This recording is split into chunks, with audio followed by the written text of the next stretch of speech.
excellente journée. Moi, je vais bien. J'ai passé une excellente journée.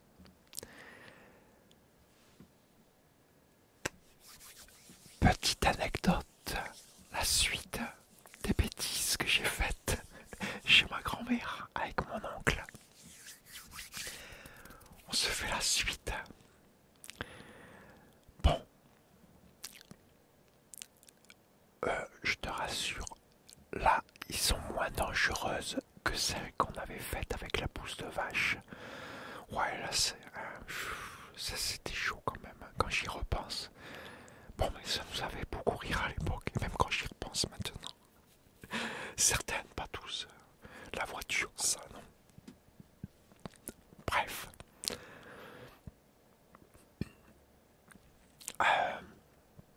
Alors, les bêtises qu'on a faites. Alors, j'ai mon oncle qui avait eu la merveilleuse idée. Alors, voilà, quand on est jeune, à cet âge-là. Alors, cette bêtise-là, quand on l'a faite, moi je devais avoir dans les 12 ans, quelque chose comme ça. 12-13 ans, je pense, quelque chose comme ça. C'est l'âge où on est alors très curieux. Je crois que tu commences à deviner par où je vais en venir. Et oui, c'est la nature, c'est comme ça. À un certain âge, on devient très curieux. Les hormones se bousculent, c'est comme ça. On n'y peut rien, c'est la vie. C'est la nature humaine. Il n'y a rien de méchant, c'est comme ça. Tout le monde passe par là.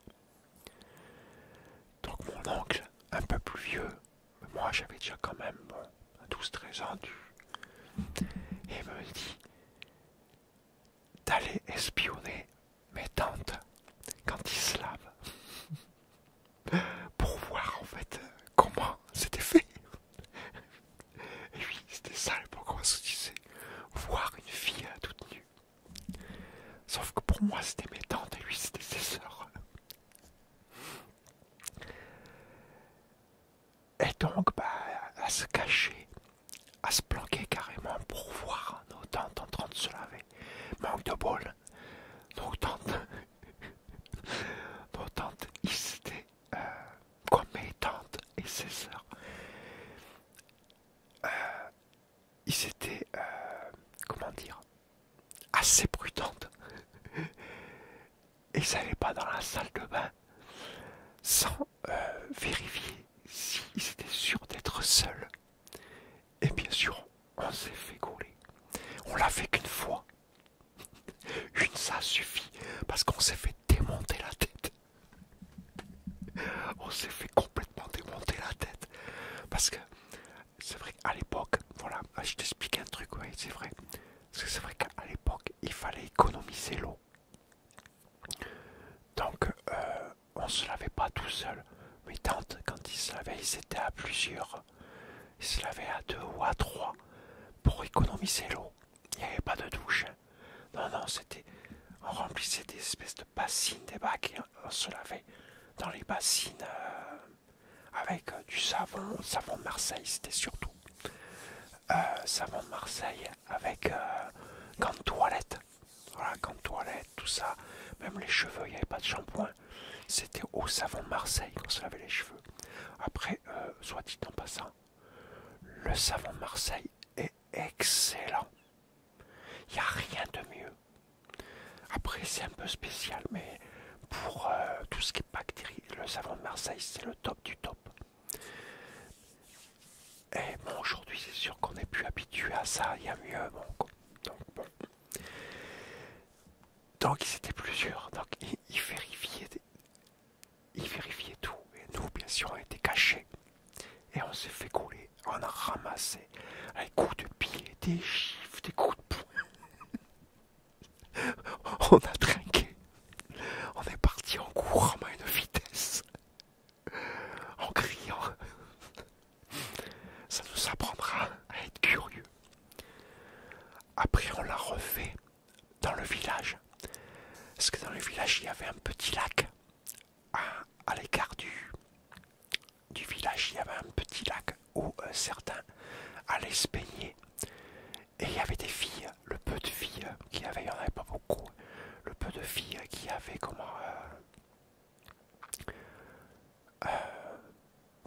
à l'époque, dans le village de ma grand-mère, ils allaient se baigner et souvent les maillots de bain à cette époque-là, il n'y avait pas beaucoup déjà là, la piscine inconnue, personne connaissait. Il fallait qu'aller à la grande ville et nous le petit village il était super loin. La majorité du village, le peu de filles qu'il y avait là, n'avaient jamais mis les pieds à la ville. Jamais. Pour te dire. Donc le seul endroit pour se baigner, pour nager, c'était ce petit lac. Ce petit lac qu'il y avait. Et bien sûr, ils y allaient soit en sous-vêtements ou complètement nus. Et nous, on se cachait. Et on observait comment les filles toutes nues. Voilà. Bon, c'est ça les garçons à l'époque. Hein. Aujourd'hui, ça n'existe plus tous ces trucs-là. Aujourd'hui, il y a la piscine, il y a les maillots de bain, il y a les strings, il y a tout ce qu'il faut. À l'époque, les strings déjà n'existaient même pas. Là, donc, comme je dis toujours, c'était une autre époque. Et surtout dans les villages. Alors, t'imagines, déjà, fin des années 70, début 80, c'est une autre époque à la ville. Mais dans les villages, tu pouvais reculer de 20-30 ans en arrière. Ah oui, dans les villages, eux, ils n'avaient pas suivi le mouvement. Moi, chez ma grand-mère, par exemple, on était à peu près 30 ans en arrière, à comparer à la ville. Pour te dire, pas de douche. Bon, il y avait l'eau, heureusement. Et quoique, quand j'étais un peu plus jeune, j'ai connu l'eau avec la pompe. Ma grand-mère avait encore la pompe pour pomper l'eau, parce qu'elle avait un puits. Et même après, le puits, elle l'a toujours eu.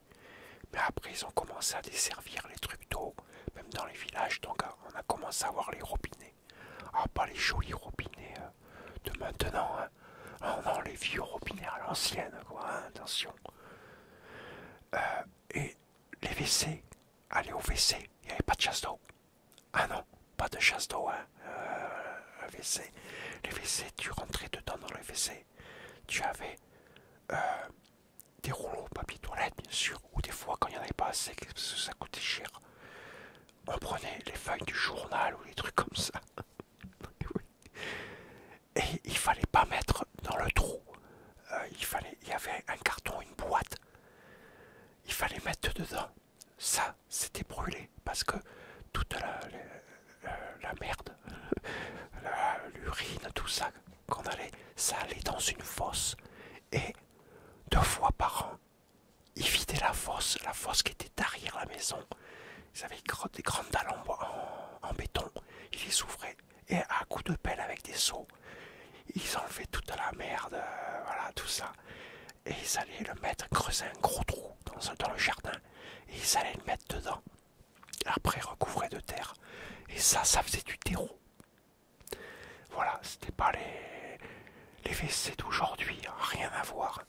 Et après, tout ce qui est les papiers pour s'essuyer, remplis de merde, tout ça, qui était dans les cartons. Quand il était plein, on allait le vider, il y avait des gros tonneaux en ferraille dehors, cachés dans une pelouse, une espèce de grange. Et quand ils étaient pleins, ma grand-mère, elle mettait le feu, elle les brûlait. C'était comme ça. Donc on avait le confort sanitaire, on était 30 ans en arrière, quoi. Comme beaucoup de choses d'ailleurs. Comme le chauffage. Il n'y avait pas de chauffage électrique chez ma grand-mère, il y avait la cheminée. Voilà. Chauffé au bois. Après, plus tard, il y a eu le chauffage électrique un peu plus tard. Je l'ai connu vers la fin, vers les dernières fois où j'étais en vacances. Ça, c'était pour raconter, pour mettre un petit peu dans le contexte. Donc, voilà, ces bêtises-là. Qu'est-ce qu'on a fait comme d'autres bêtises? Alors, une autre bêtise qu'on a faite, c'était, j'avais une de mes tantes, la jumelle de mon oncle. Elle avait une copine qui habitait un peu plus loin, une des seules filles quasiment du village qui venait. Et puis à chaque fois qu'elle venait, nous on pouvait pas s'empêcher de l'embêter. Alors mon oncle essayait toujours de la draguer et tout. Et on pouvait pas s'empêcher, mais à chaque fois, ma grand-mère nous disait de les laisser tranquilles, que la copine de, de ma tante, de sa sœur à mon oncle, était venue pour elle, et puis aussi avec ses autres sœurs, et que elle n'avait pas envie que nous on vienne les embêter. Donc de les laisser tranquilles. Et ça nous plaisait pas. Et ça plaisait surtout pas à mon oncle. Du coup, elle venait en vélo. Et il avait tellement eu la haine. Il m'avait dit, tu sais ce qu'on va faire? On va lui crever les pneus. Et puis, au moment où on allait crever les pneus, personne nous avait vu. On s'était abaissé pour pas se faire voir. Ils étaient à l'intérieur dans la maison. Donc ils pouvaient pas nous voir. Il s'est dit quand même que ça allait être dégueulasse quand même de crever les pneus. Il s'est dit non, on va leur faire croire que les pneus ont été crevés. Et on s'est amusé à dégonfler les pneus. Et au moment de partir, elle prend bien sûr le vélo et les deux pneus à plat. Et une de mes tantes, une des plus vieilles, elle se dit ah les pneus ont dû être dégonflés. Et comme elle savait qu'on faisait tout le temps des bêtises et qu'elle connaissait bien son frère, mon oncle, elle s'est dit oui, je suis sûr que pour se venger, ils t'ont dégonflé les pneus. Et du coup, ils ont regonflé les pneus. Raté. Nous, on pensait qu'ils allaient démonter carrément tout, en pensant que c'était crevé. Parce qu'à l'époque, il fallait démonter, enlever la roue, enlever le pneu, sortir la chambre à air, puis essayer de trouver les trous pour mettre des rustines. Manque de bol. Merde. Il y a eu comment une de mes tantes qui était plus intelligente que nous. Et mon oncle et moi on s'est regardé. Et mon oncle m'a dit, on s'est fait avoir. Je dis ouais. Puis moi je sors comme ça. Je dis, on aurait peut-être dû les crever justement les pneus. Et mon oncle il me dit, ouais, c'est vrai. La prochaine fois c'est ce qu'on fera. Quelques jours plus après, elle revient avec son vélo encore pour venir voir. C'était pendant les vacances, donc elle avait le temps, elle pouvait venir voir sa copine. Donc elle vient voir ma tante, sa copine. Et nous, qu'est-ce qu'on fait? On était cachés, on les a pas embêtés. Ils sont rentrés, dès qu'ils ont été rentrés, avec mon oncle, avec un clou, on s'est amusé à crever le pneu à la chambre à air. Mais on n'a pas fait qu'un seul, on a dit dégueulasse quand même là. On a fait les deux roues, mais pas un seul trou. À plusieurs endroits, on a fait des trous. Là, quand elle est sortie, nous, bien sûr, cachés, à espionner, puis voir, puis en train de rigoler comme deux débiles. Ils essayent de gonfler, ils ont recommencé, ça les amuse. Ils gonflent, rien ne se passe. Là, cette haine, là, ils se disent, ah non, c'est peut-être pas eux, t'as peut-être crevé. Du coup, ils démontent une roue. Mais ils n'avaient pas fait attention que la deuxième roue aussi était à plat. Et du coup, une de mes tantes dit mais attends, mais t'as aussi l'autre roue qui est à plat. Elle essaye de la gonfler, crever aussi. Là, ils commencent à se poser des questions. Ils disent non, c'est pas possible. Je suis sûr que c'est eux. Et ils font une première chambre à air.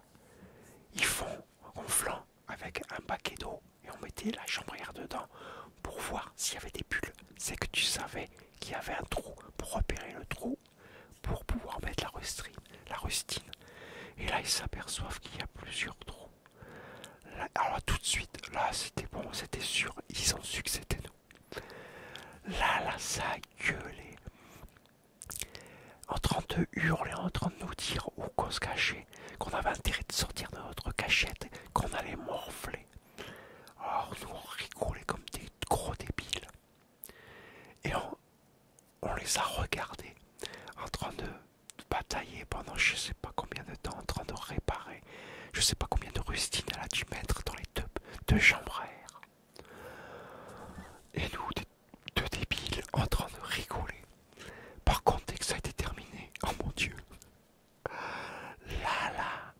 attendu que ma tante, celle qui travaillait, revienne du boulot. Ils leur ont expliqué, mes tantes ont expliqué à mon autre tante ce qu'on avait fait. Là, il y a eu un hurlement. Ils sont tous sortis à essayer de vouloir nous trouver en nous hurlant dessus, en disant de sortir, de venir vite. Nous, qu'est-ce qu'on a fait? On a pris peur. Pas une de mes tantes qui se prend pas une fourche. Carrément avec une fourche. Non mais... Waouh, non, là on a fait... Ils étaient en colère. Là on a pris peur. Mon oncle me dit, viens vite, suis-moi. On file au fond de la pâture. On est parti, on court dans la pâture, on est monté aux arbres. Eux, ils grimpaient pas aux arbres. On est monté tout en haut. Quoi, au début, on était à la moitié du cerisier. Mais tu avais une de mes tantes avec sa fourche qui voulait essayer de nous faire descendre avec la fourche. Non, mais... complètement la masse. Alors, t'avais les autres tantes qui gueulaient, ils disaient, non, mais arrête, tu vas les blesser et tout. Ça hurlait, d'autres qui hurlaient, tu disais de descendre. Là, un cirque. Du coup, on est monté encore plus haut, carrément tout en haut du cerisier. Mais ça aurait pu mal finir. Nous, soit on aurait pu être blessés avec la fourche, tellement qu'ils étaient en colère. Ou quand elle bataillait avec la fourche comme ça, on aurait glissé à ce moment-là, on serait enfourché dessus. C'est dangereux. Et quand on est monté tout en haut du cerisier, mais vraiment tout en haut, une branche aurait pu céder, ou quoi, on aurait pu tomber parce qu'on était super haut. Tout ça pour une grosse bêtise qu'on avait faite. Et au bout d'un moment, ma grand-mère s'est raboulée et alors elle a dit à tout le monde de se calmer. Elle les a fait tous partir et elle nous a fait descendre et là on a descendu. Par contre, quand ma grand-mère disait quelque chose, on l'écoutait toujours. Même mon oncle, sa mère, ça écoutait toujours. Et on n'a pas pris de trempe. Par contre, on a été punis.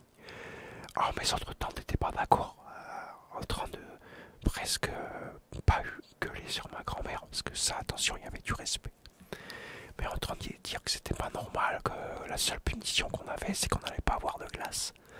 Et oui, parce que à cette époque-là, les glaces, on pouvait en avoir, mais grâce aux marchands de glace. Et oui, il y avait un marchand de glace, surtout l'été, c'était pendant les vacances, qui passait, et on entendait avec la petite musique, et il s'arrêtait. Quoi, il s'arrêtait si tu faisais signe, il fallait faire signe au portail, et le marchand de glace s'arrêtait, et on allait acheter des glaces. Ça, c'était un truc que ça ne se voit plus aujourd'hui, parce que déjà des glaces, on les trouve partout, dans les commerces et tout. À l'époque, non, on pouvait pas. Les congélateurs, ça coûtait vraiment trop cher. Personne n'avait de congélateur dans les villages chez eux. Donc le marchand de glace, on était heureux d'acheter des glaces, privé de glace. Et mes tantes, eux, ils ont eu des glaces. Mais mon oncle, il avait un petit peu d'argent de côté, donc il avait pioché dans ses économies. Et il m'avait acheté une glace et une pour lui. Et en train de dire, on a quand même eu une glace. Mais bon voilà, ma grand-mère nous avait protégés, malgré la grosse bêtise. Par contre, les jours qui sont venus, on n'a pas eu de tarte. Pendant une semaine, elle n'a pas fait de tarte. On n'a pas eu droit à une seule tarte de sa part. Tout ça pour nous punir. Mais on n'a plus jamais refait ça. Parce que là, ça avait foutu un foin pas possible. Et puis bon, on s'est quand même réussi.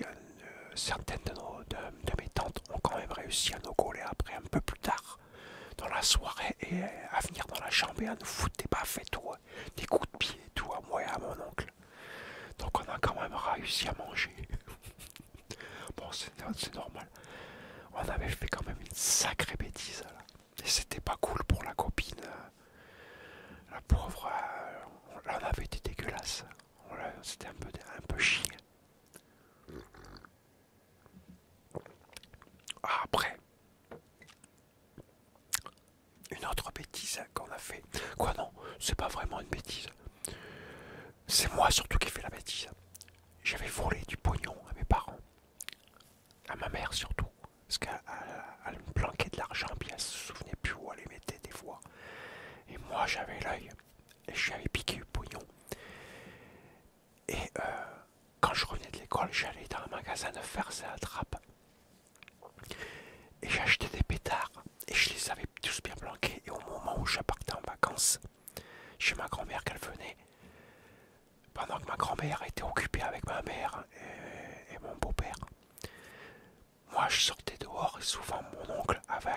accompagner ma grand-mère.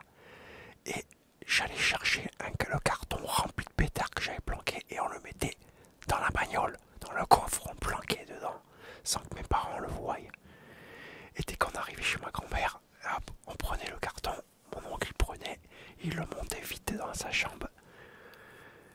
Et on s'amusait avec les pétards. Et j'avais des gros pétards mammouths, c'était des gros trucs comme ça, on aurait pu dire des espèces de dynamite, quoi. Et à l'automne, une fois j'avais pris avec tous les pétards, c'était en plein automne. Et à l'automne, il y a plein de taupes, des trous de taupes, et ça, ma grand-mère, alors faisait un peu la chasse. Et pour s'amuser, ma grand-mère, elle voulait pas qu'on joue avec des pétards. Et mon oncle lui suggère de dire, avec ces gros pétards, qu'on pourrait faire sortir les taupes, qu'on mette à un endroit des gros pétards, qu'on s'éloigne. Ça, je faisais gicler la terre et que les taupes allaient sortir. Et ma grand-mère, avec une fourche, elle attendait les taupes qui se mettent à sortir pour les tuer, pour faire dégager les taupes de son jardin. Donc là, elle avait accepté du moment qu'elle était là pour surveiller et qu'elle était avec nous. Et nous, tu parles super heureux. On s'éclatait à faire péter des gros pétards. Tu voyais la terre qui giclait et tout. Elle était tout bec. Et ma grand-mère qui attendait que les taupes sortent pour les enfourcher. Ça, c'était bien cool. Là, la bêtise, c'est que j'avais piqué du pognon à mes parents. Voilà. J'avais volé du fric et j'avais acheté des pétards. Ah, tu vois, à l'époque, tu pouvais acheter des pétards même super jeunes. Les marchands, ils te disaient rien du tout. Tant que tu payais, tant qu'il y avait le pognon rentré, ils en avaient rien à secouer. Tu pouvais avoir 10 ans, 11 ans, ils s'en foutaient complètement. C'était aussi un autre avantage. Aujourd'hui, on ne te vendrait plus si jeune.